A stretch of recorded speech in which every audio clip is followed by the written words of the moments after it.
நெமிலி மத்திய ஒன்றிய திராவிட முன்னேற்றக் கழகம் சார்பில் திராவிட மாடல் அரசின் 4ஆம் ஆண்டு சாதனை விளக்க தெருமுனை பிரச்சார கூட்டம் நடைபெற்றது.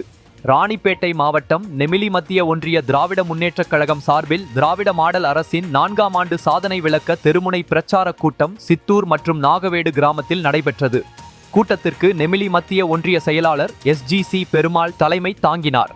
மாவட்ட ஊராட்சி குழு உறுப்பினர் சுந்தரம்மாள் பெருமாள், ஒன்றிய செயலாளர் ரவீந்திரன், மணிவண்ணன், மாவட்ட இளைஞரணி துணை அமைப்பாளர் முரளி ஆகியோர் முன்னிலை வகித்தனர்.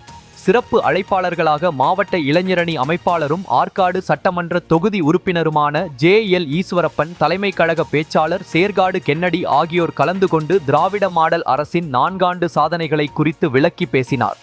இதில் மாவட்ட இளைஞரணி துணை அமைப்பாளர்கள் காண்டீபன், சித்திக் பாஷா, ரவி, ஒன்றிய அவைத்தலைவர் நரசிம்மன், ஒன்றிய துணை செயலாளர்கள் சீனிவாசன், ஜானகிராமன், சாவித்ரி, சுந்தரவடிவேல் உள்ளிட்ட கட்சி நிர்வாகிகள் பலர் கலந்து கொண்டனர்.